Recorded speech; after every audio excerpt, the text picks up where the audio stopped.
Hello everyone, welcome you all.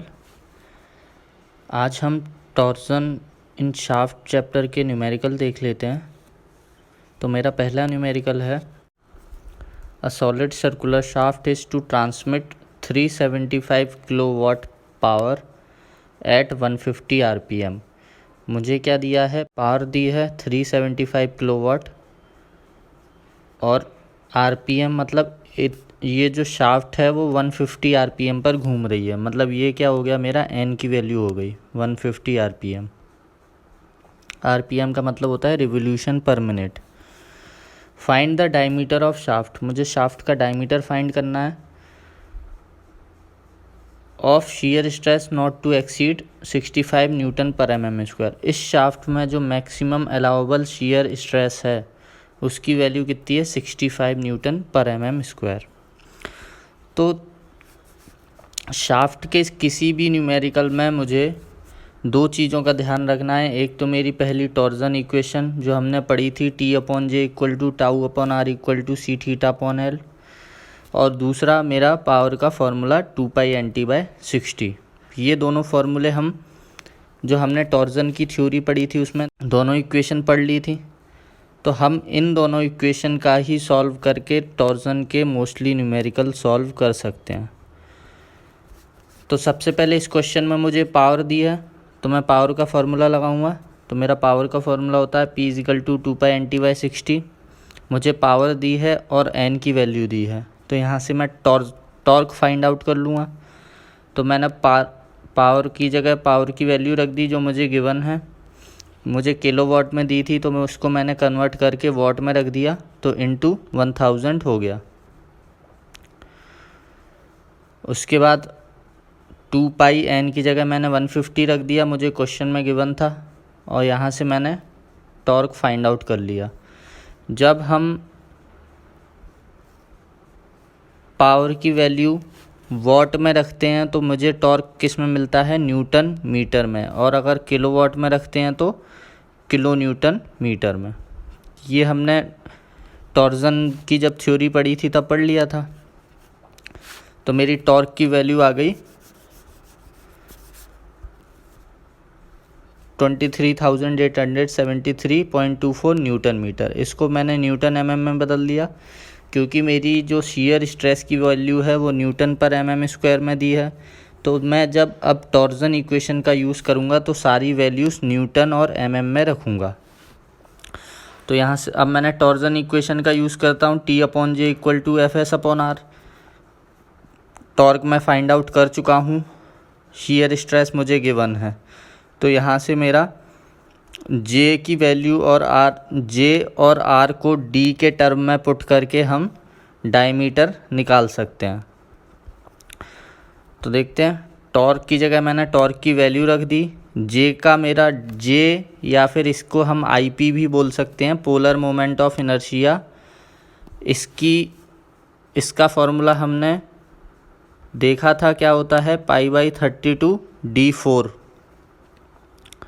तो मैंने formula put किया π/32 d4, और r है मेरा रेडियस, तो इसको मैंने पुट कर दिया d/2 के इक्वल। रेडियस हमारा डायमीटर का हाफ होता है तो उसको मैंने पुट कर दिया डायमीटर के हाफ के इक्वल। अब मैं इस टर्म को इधर ले जाऊंगा, नीचे वाली जो टर्म है, तो 23.873 × 10⁶ इक्वल टू क्या हो गया, 65। इस 2 को मैं ऊपर ले जाऊंगा, ये अपॉन में है तो ये ऊपर चला जाएगा। तो 65 × 2/d इंटू ये टर्म मेरी यहाँ पे आ गई π/32 d4। इस d से d4 कैंसिल हो गया तो बचा d3, और इसको मैंने डिवाइड कर दिया और इसको ऊपर ले जाके इंटू कर दिया। तो यहाँ से मेरा d3 इक्वल टू आ गया 81,1870,414.55। तो जब मैंने इसको सॉल्व किया तो ये यहाँ इसका क्यूब रूट हो जाएगा, तो d इक्वल टू आ जाएगा 123.21 mm। बहुत सिंपल क्वेश्चन, बस मुझे दो चीज़ का ध्यान रखना है, एक पावर का फॉर्मूला और एक टॉर्सन इक्वेशन। क्लियर। अब हम नेक्स्ट क्वेश्चन देख लेते हैं।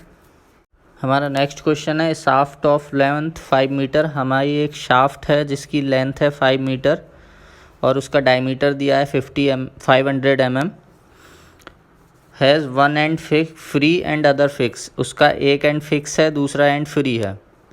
फाइंड द टॉर्क, हमें टॉर्क फाइंड आउट करना है जो कि हम अप्लाई कर सकते हैं फ्री एंड पर। If the allowable rotation is limited to 3 degree, जो शाफ्ट है उसमें रोटेशन कितना अलाउड है, 3 डिग्री का।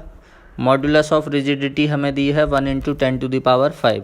मॉडुलस ऑफ रिजिडिटी को हम जी से या सी से रिप्रेजेंट करते हैं। तो इसमें भी हम टॉर्जन इक्वेशन यूज़ करेंगे।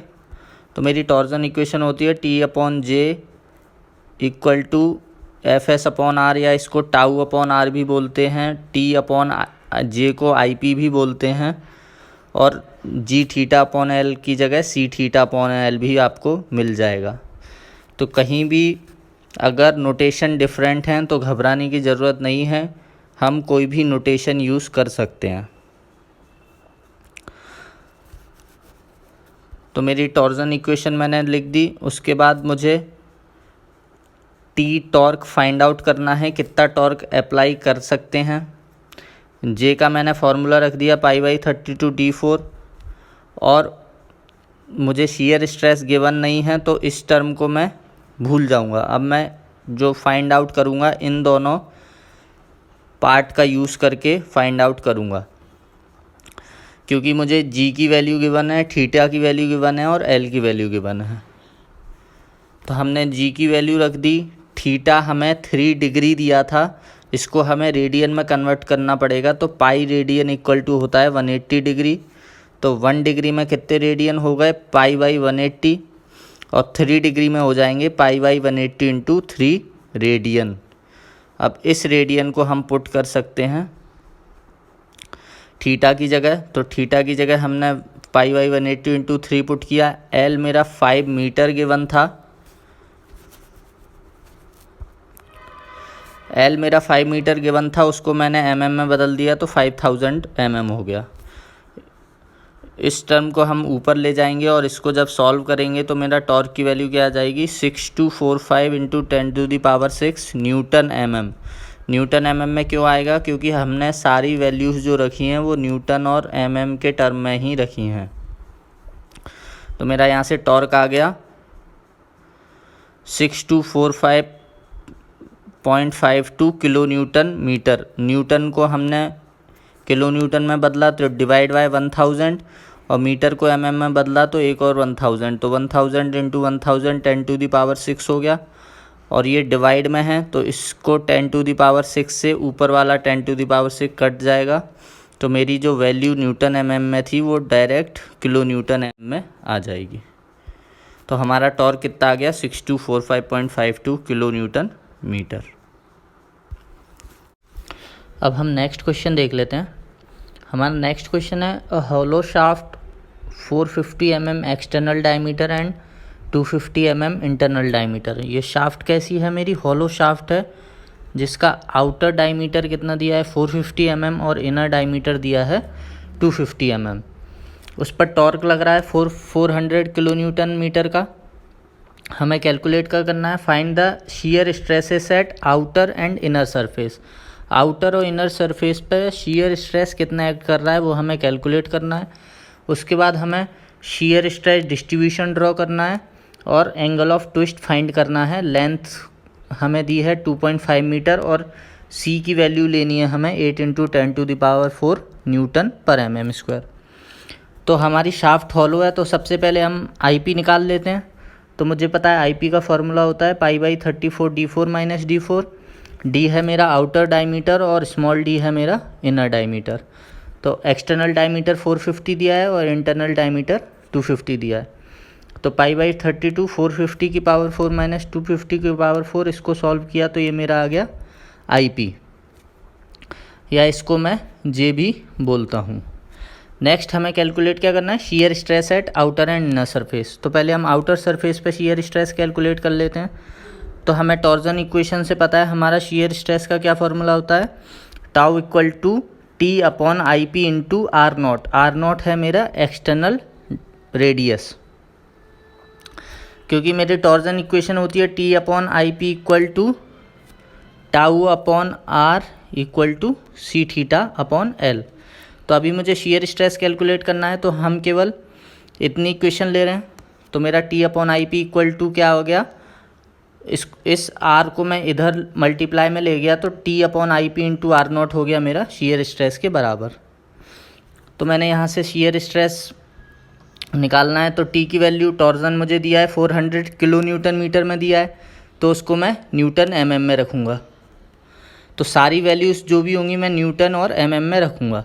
आईपी मेरा कितना आया 3.64 इंटू 10⁴ mm 4 में आया, ये भी हमारा mm में आया।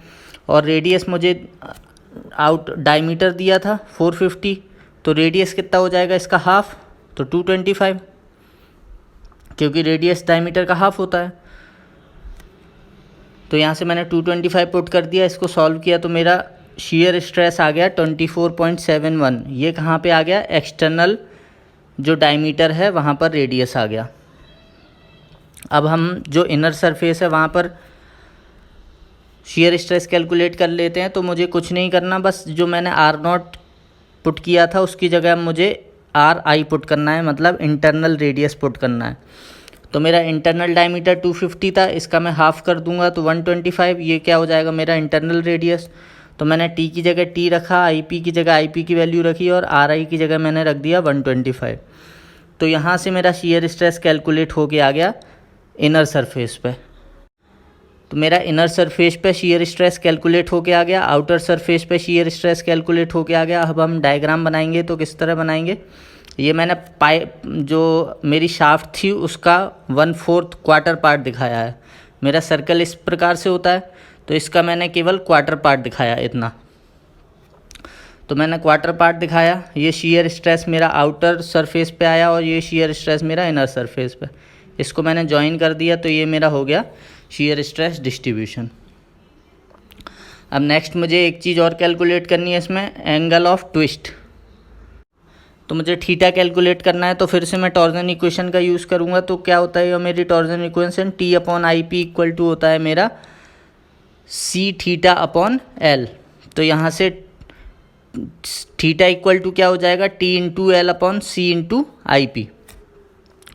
तो मैंने थीटा लिख दिया, theta equal to T into L upon C into I P.